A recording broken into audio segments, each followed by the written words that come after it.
Se ve bien. Súper. Esta es una estadística.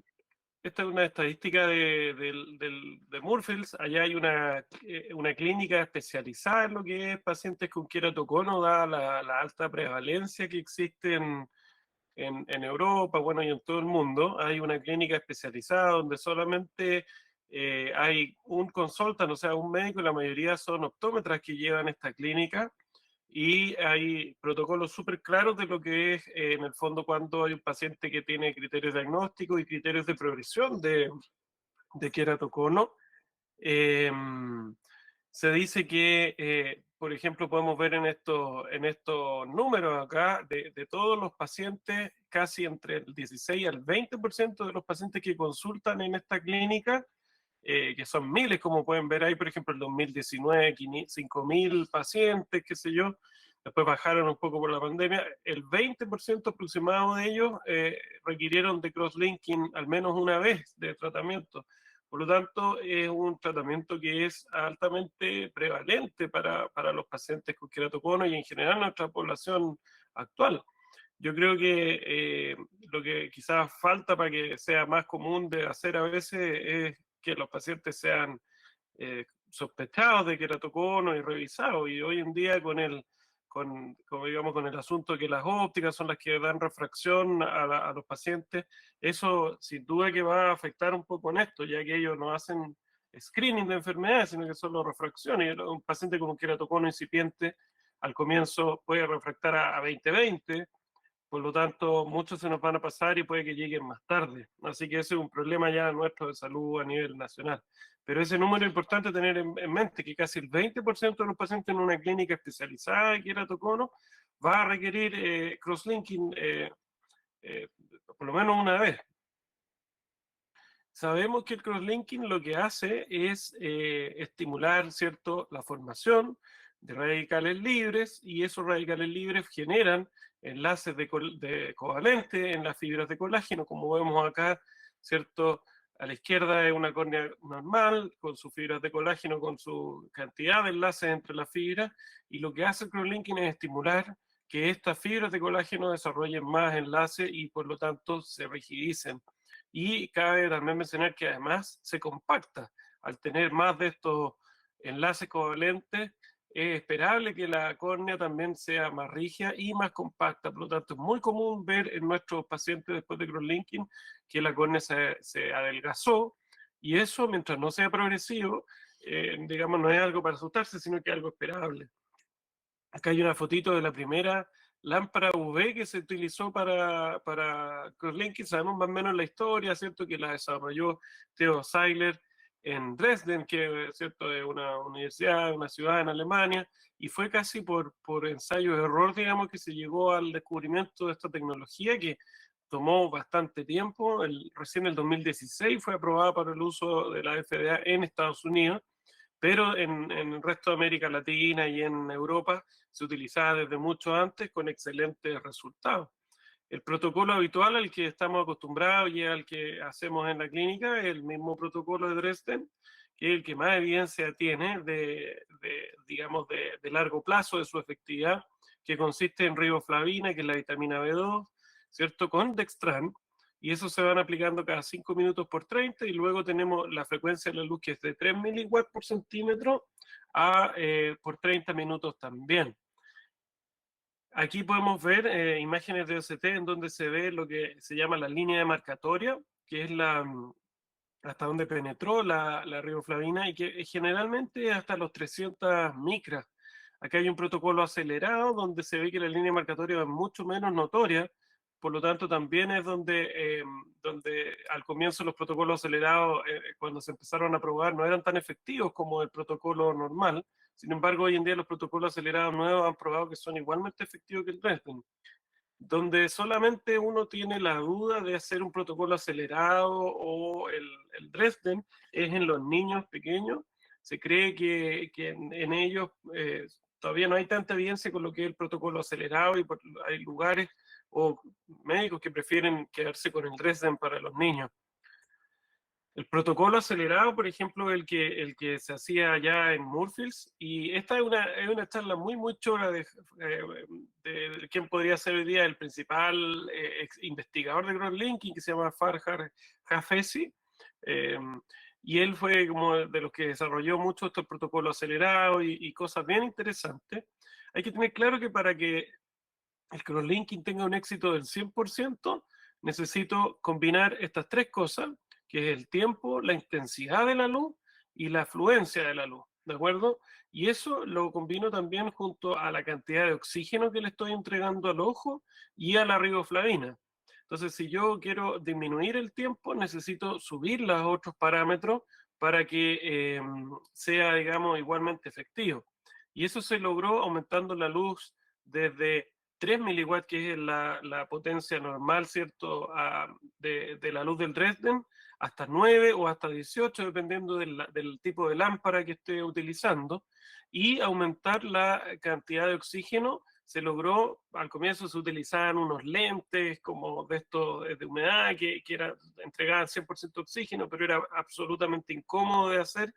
Así que se inventó lo que le llaman la fluencia, y como pueden ver, se prende y se apaga la luz. Entonces, en los periodos en que la luz está off, la córnea tiene más probabilidad de oxigenarse. Esto es con los protocolos nuevos. Por supuesto que el protocolo de Dresden no tiene eso. Como pueden ver, esto es allá en Moorfields, y es muy rápido. O sea, ahí está la irradiancia y el tiempo total de la luz. Eran, como podían ver, 12 minutos, y las gotas también se echaban por 10, por lo tanto todo el procedimiento demoraba casi 20 minutos versus la hora que demora el Dresden. Entonces, ¿cuáles eran los resultados que, por ejemplo, habían sacado con el protocolo acelerado que el mismo Moorfields publicó? A 5 años de 4.000 ojos que compararon, ¿cierto? Vieron que la falla era cercana a un 5%, muy similar a la de 2% que se había reportado 2 años, y también está muy similar a la reportada en la literatura. Y falla se define, ¿cierto?, como que el paciente continúa progresando pese a recibir crosslinking. Ahora, la gran ventaja es que podemos repetirlo en los pacientes. Se puede repetir el crosslinking, digamos, si se ve que no hay efectividad en la primera instancia. ¿Qué era lo que ellos encontraron que eran variables que influenciaban esta falla? Pacientes muy jóvenes, ¿cierto?, que tuviesen astigmatismo alto y que estuviesen aumentando, ¿cierto? Y los pacientes que eran de raza no blanca. Allá recordemos que hay una mezcla étnica tremenda, y se hace mucho estudio de comparar por etnia o raza, como le dicen directamente allá, las enfermedades, como por ejemplo glaucoma o enfermedades de la córnea. Entonces también han salido otras ideas por ejemplo, cómo mejorar el crosslinking, hacerlo más cómodo a los mismos niños, lo que se llamaba el EPI-ON, que era la idea de no remover el epitelio para disminuir los riesgos de queratitis y sobre todo de dolor. ¿Y cuál era la gracia? Que al no remover el epitelio tenemos menor riesgo de Haze, de queratitis, como dijimos, de dolor. La recuperación de la agudeza visual es más rápida. Sin embargo, los protocolos EPI-ON requieren de lo que le llaman los enhancers, que vendrían a ser como intensificadores, ¿cierto?, de la riboflavina, de la penetración de la riboflavina, y de eso hay varias cosas que se han utilizado, como la iontoforesis, el láser de femtosegundo, hacer unos canales, el ETA o el cloruro benzalconio. Todo esto obviamente nos complica el procedimiento y lo hacen a veces mucho más engorroso que remover el epitelio. También se ha probado, como les comentaba yo, en mayores de 25 años y no en niños. ¿Qué es lo que ocurre cuando las córneas son delgadas? También se empezó a probar varias formas de hacer efectivo el crosslinking. La idea primero fue utilizar riboflavina hiposmolar, y se vio que la riboflavina hiposmolar versus la isosmolar con Dextran eran casi igualmente efectivas. Por lo tanto, es una de las cosas que hoy día utilizamos en la clínica, por ejemplo, que siempre nos pregunta la arsenalera que qué riboflavina vamos a ocupar, y el criterio de corte típico usado son menor de 400 micras total, digamos, incluyendo el epitelio.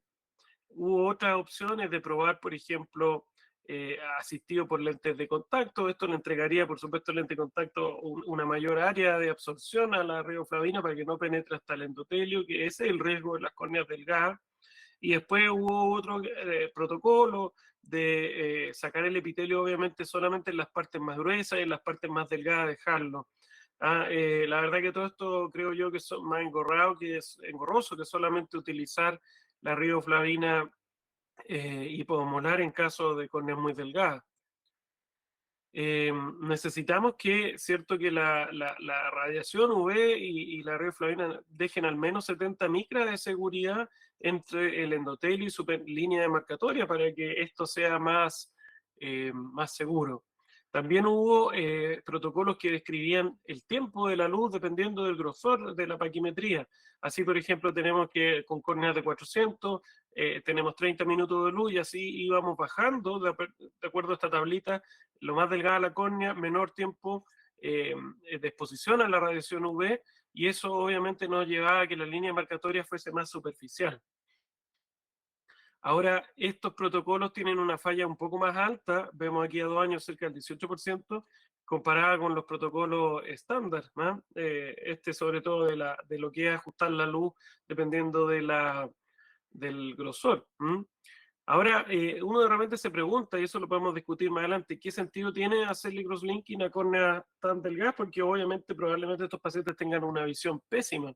Pero yo creo que la respuesta está hoy en día en el lente de contacto escleral, que le permite a los pacientes desarrollar con córneas que uno en el pasado diría, no, esta córnea sea directo trasplante.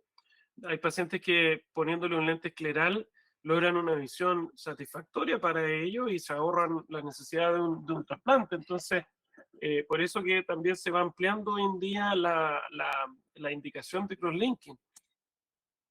Hay una modalidad, digamos, muy interesante que es la que se llama guiada por topografía del crosslinking y que consiste en que la energía de la luz se distribuye dependiendo de dónde está el área más curva.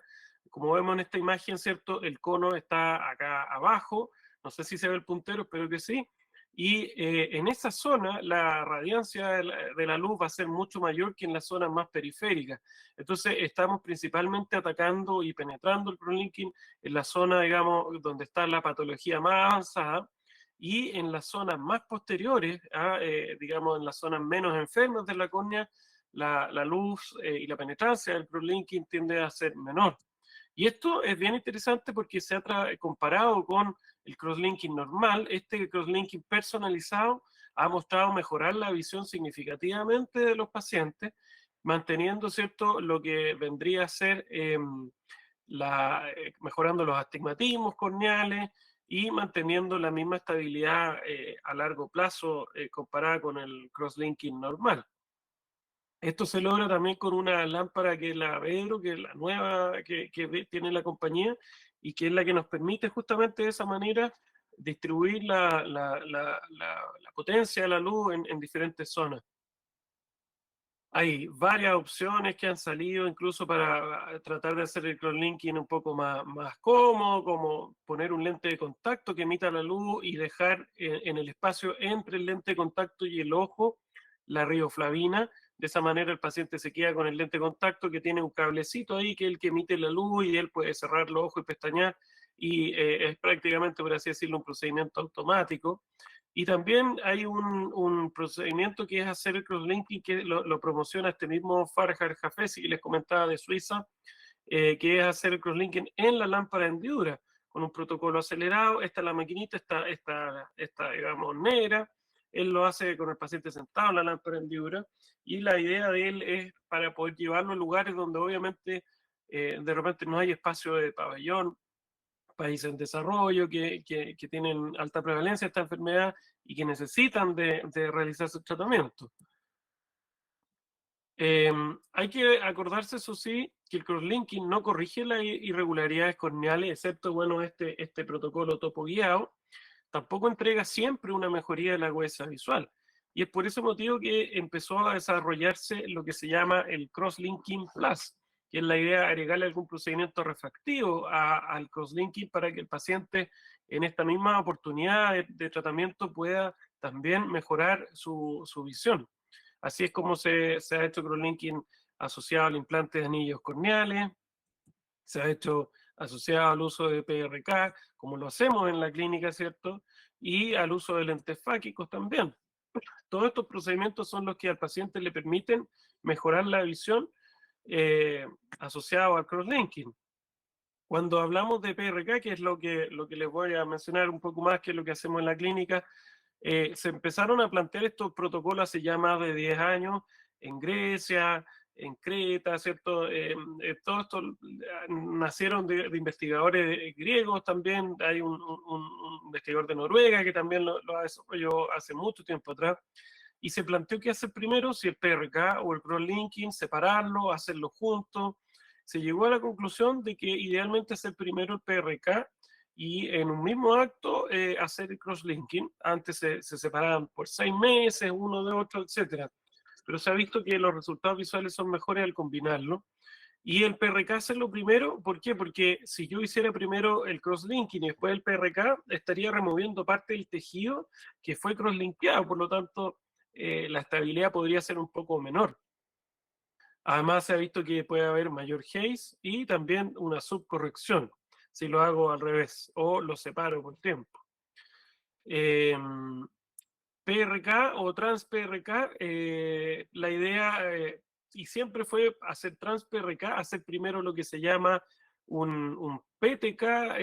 ¿Por qué? Porque el epitelio está enmascarando la irregularidad que está dejando el estroma, ¿cierto? Sabemos, eso ya lo hemos visto en varias también presentaciones, que el epitelio es como el principal enmascarador de las irregularidades estromales. Entonces, si yo remuevo con alcohol el epitelio, me va a quedar el estroma totalmente irregular y diferente a la topografía, y eso obviamente va a ser diferente al tratamiento que yo planifiqué en un comienzo. Entonces, la idea es hacer un PTK primero o directamente el trans-PRK topoguiado para que yo remueva todo, digamos, la córnea pareja, incluso en la parte donde el estroma es más lo que está sobresaliendo y una pequeña capa de epitelio corneal. La idea de hacerlo topo guiado, por supuesto que es para guiarse por las aberraciones de alto orden, donde están principalmente la cara anterior corneal, que es la que principalmente está entregando estas irregularidades, y esas aberraciones de alto orden son las que corregimos con el topo guiado. Si hiciéramos un tratamiento estándar, no tendría sentido. Acá lo que vamos a mencionar, no buscamos tratar la refracción del paciente, sino que solamente tratar las aberraciones de alto orden que están generadas por las irregularidades de la cara anterior corneal. Se empezó también a probar protocolos y hacerlo guiado por frente de onda en vez de topo guiado, y la verdad que los resultados también fueron muy buenos guiados por frente de onda, y se vio que además había necesidad de un menor consumo para lograr una corrección de las aberraciones de alto orden, por lo tanto ahorra un poco más tejido. La idea es remover el menor tejido posible para mejorar la visión, ¿cierto?, corregida. El punto de corte está en 50 micras y ahí podemos nosotros jugar a veces con la zona óptica, bajarla de 6,5 a 6 o a 5,5, de manera de que podamos ahorrar tejido al centro. Ese es el lugar donde nos importa ahorrar, en la zona, digamos, del cono. La periferia no es relevante en estos casos. Y hay que dejar un lecho estromal residual. Se partía de 400 micras y hoy en día se bajó a 350 de máxima, digamos, residual. Recordar que el target es el astigmatismo irregular que está generado por las aberraciones de alto orden y no la refracción. Ahora hay casos donde, por ejemplo, las aberraciones de alto orden medidas por Topolyzer son menores a 50 micras, por ejemplo, no sé, 20 micras, y nos queda, por así decirlo, una córnea que es suficientemente gruesa, nos queda un margen dentro de estas 50 micras, y ahí sí podemos entregarle a los pacientes un poco de corrección, idealmente de su cilindro más que de la esfera, porque la esfera es muy poco predecible el resultado que vamos a tener acá. Entonces, lo que se recomienda en ese caso es entregarle un poquitito de corrección al cilindro corneal. Evidencia sobre estos protocolos hay muchísima. Podemos ver que Canelopoulos fue el primero que reportó estos casos y podemos seguir, ¿cierto?, avanzando. Hay estudios ya que son prospectivos, estudios que comparan crosslinking normal versus crosslinking con trans-PRK. y vemos, por ejemplo, estos que son 40 meses, donde hay efectiva mejoría de la agudeza visual en el grupo que recibe láser versus el grupo que no. Este estudio, creo yo, fue el que a nosotros, los que nos decidimos hacer este tratamiento, nos dio la mayor seguridad para poder decir que esto es seguro, y que fue el seguimiento a 10 años que tuvo Canelopoulos de 144 casos al que le hizo esto, en donde vio que era exactamente igual la seguridad versus hacer crosslinking solo, con una mejoría significativa de la agudeza visual en el grupo en que recibe láser. Entonces, si a 10 años de seguimiento vemos que efectivamente igual, la verdad que tenemos bastante evidencia detrás en la espalda para poder hacer este tratamiento, que hay lugares o hay todavía colegas que sienten que vendría a ser muy riesgoso el realizarlo. Esto es del mismo grupo Canelopoulos, ¿cierto? Con sus estudios que les explicaba de 10 años de seguimiento, vemos cómo las queratometrías a 10 años son incluso más planas que a un año, y son mucho más planas que en el preoperatorio, K1, K2, ¿cierto? Y Kmax. O sea, los pacientes han mantenido su aplanamiento columnal, lo que habla de que esto ha sido un tratamiento seguro. Y como los pacientes, la mayoría, ¿cierto?, ha ganado entre 1 y 2 líneas de visión con este tratamiento. La estabilidad que reportó en su estudio era de un 94,4, o sea, casi 95%, que es lo mismo que reportó, ¿se acuerdan?, Moorfields con solo crosslinking. Por lo tanto, podemos ver que es la misma efectividad. La progresión en 2,1%, y lo más frecuente como efecto adverso es la sobrecorrección, o sea que los pacientes se hipermetropicen por el efecto del crosslinking. Este es el resultado de Moorfields, donde también se hacía este tratamiento, pero era guiado por Frente de Onda. El equipo de Bruce Allen y Daniel Gore fueron los que publicaron sus resultados, y vemos cómo las córneas, aquí al medio está lo que es antes, y hacia acá a la izquierda el perfil después de hacer láser, cómo se van regularizando los corbatines. Y esto en donde está hacia la columna a la derecha, en donde dice diferencia, es muy importante, porque cuando ustedes hagan este tratamiento en el láser se van a dar cuenta que el perfil de ablación es este. Primero aplana el cono y después aplana a superior del cono para poder crear el corbatín normal. Y eso es el perfil óptimo, digamos, que se ve en la planificación. Esto es lo mismo del grupo de Moorfields. La mayoría de los pacientes en el grupo, digamos, que eran gris, que era el trans-PRK y crosslinking versus crosslinking solo, la mayoría de los pacientes, dicen ellos, bueno, no tuvieron grandes cambios visuales, sobre todo los que recibieron crosslinking solo, pero de los que ganaron visión, fue el grupo, digamos, de trans-PRK. Vemos que incluso hasta 3 líneas o más de visión. La estabilidad queratométrica en ambos grupos fue similar, ¿cierto? Vemos que en el grupo de crosslinking solo versus el grupo con translinking PRK, en ambos se mantuvo por 2 años de seguimiento las queratometrías estables, y lo que es la refracción manifiesta, por supuesto que disminuyó tanto la esfera como el cilindro en el grupo de trans-PRK crosslinking versus en el grupo de crosslinking solo, donde se mantuvo relativamente estable el equivalente esférico y el cilindro. Del mismo grupo vemos que significativamente dentro de las cosas que más disminuyó fue la medición que ellos hicieron del coma y de las aberraciones de alto orden en el grupo, por supuesto, que está acá de crosslinking con trans-PRK, comparado con el grupo de crosslinking solo, donde no hubo disminución por sí mismo de las aberraciones de alto orden. Entonces, ¿a quiénes se recomienda hacer este protocolo? Es un que tiene que ser queratoconos leves a moderados, grado 1 a 3 de la clasificación de Cunningham. La idea es que los pacientes más avanzados, en mi consulta yo les ofrezco anillo en este caso, porque ya es muy, digamos, el láser no puede, acuérdense del margen de las 50 micras, entonces si el paciente tiene un cono más avanzado, probablemente sus aberraciones de alto orden superen las 50 micras.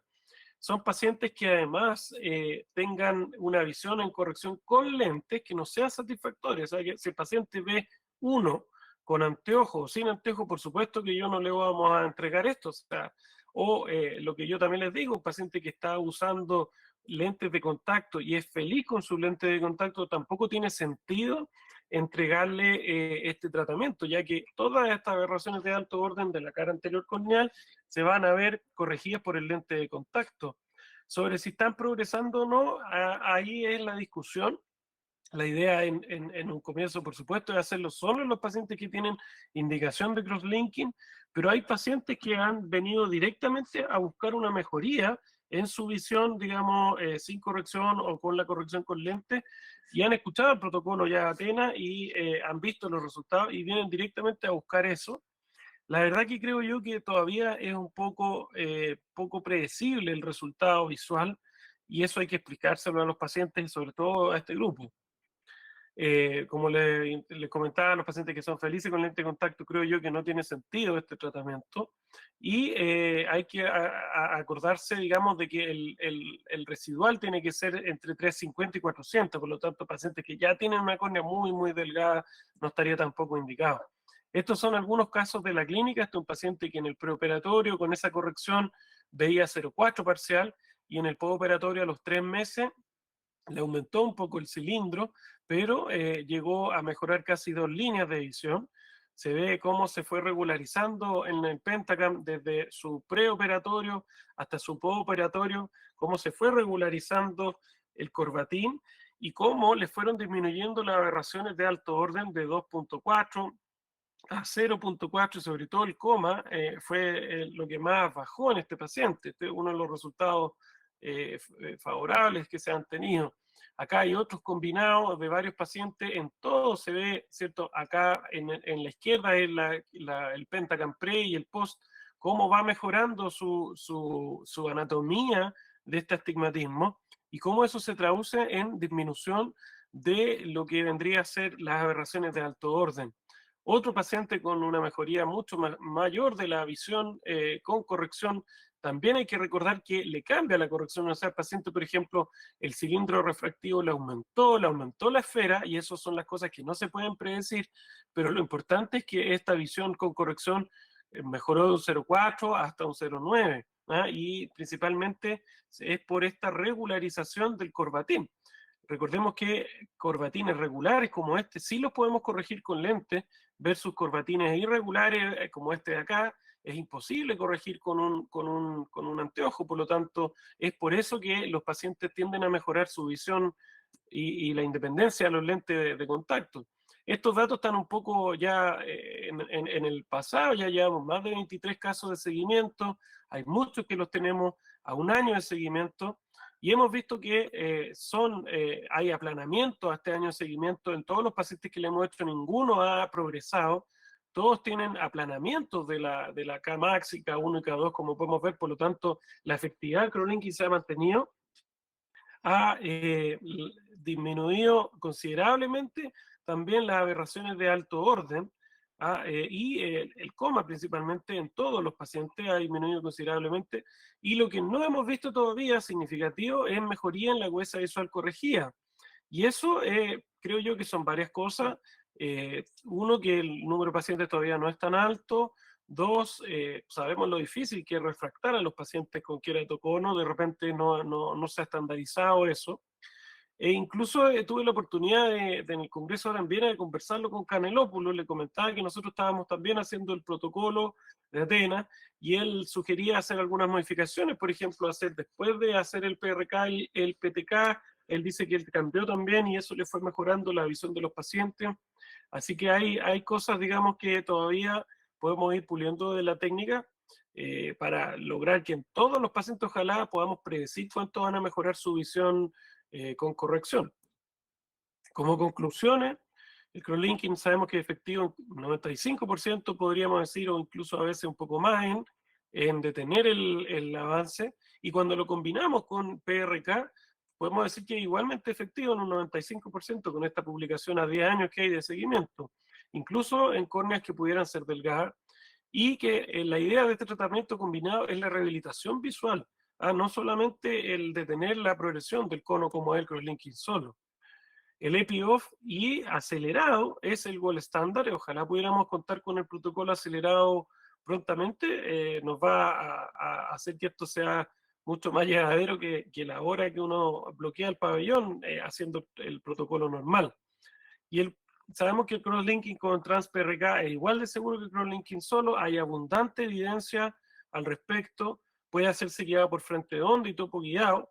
Alcon ahora está sacando una nueva plataforma para que en el fondo podamos hacer tratamientos guiados por frente de onda, van a actualizarlo y quieren que nosotros en Pastel seamos también de los pioneros en este tipo de tratamiento, según conversé con Ignacio, así que pronto debería llegarnos un topolizer nuevo que además de medir, digamos, lo que es la córnea, también va a medir las aberraciones totales del ojo y vamos a poder hacer tratamiento guiado por frente de onda. Este tratamiento entrega una mejora gruesa visual, ojalá en todos los pacientes. Hasta la fecha hay que ser honesto y mostrar la evidencia, que es lo que estoy haciendo, de que no en todos ha habido una mejoría significativa de la gruesa visual. Pacientes que progresan idealmente o una solución visual a los no usuarios de lente de contacto ya es más discutible, casos leves a moderados, y recordarse estos números 50 micras y 350 micras digamos, residual. Y finalmente una pregunta que escuché allá en el Congreso en Viena y que a mí me dejó también un poco pasmado, y es, ¿qué ocurre con la cara posterior? Porque aquí nosotros estamos tratando las aberraciones de la cara anterior cuando lo hacemos topo guiado, que sabemos que son las principales, sin duda, pero hay pacientes, y ahí es donde sabemos que el queratocono también afecta, ya sea en un inicio o no, la cara posterior de la córnea, donde también hay aberraciones y encurvamiento patológico, y esa no la estamos tratando, y a veces la cara anterior pudiera estar compensando esa cara posterior. Por lo tanto, también hasta eso podría ser una explicación de estos casos de que la visión no ha mejorado significativamente. Es por eso, porque estamos aplanando solo la cara anterior de la córnea y sin tomar en cuenta la cara posterior. Y creo yo que cuando empecemos a hacer el tratamiento guiado por frente de onda, pudiéramos de esa manera ahorrarnos esto, ya que el frente de onda completo del ojo va a estar dado tanto por la cara anterior y posterior, más toda la estructura interna del ojo. Entonces, en ese sentido, vamos a tratar las de la cara anterior, que disminuirían el total de las aberraciones de alto orden del ojo y no solo de las corneales anteriores.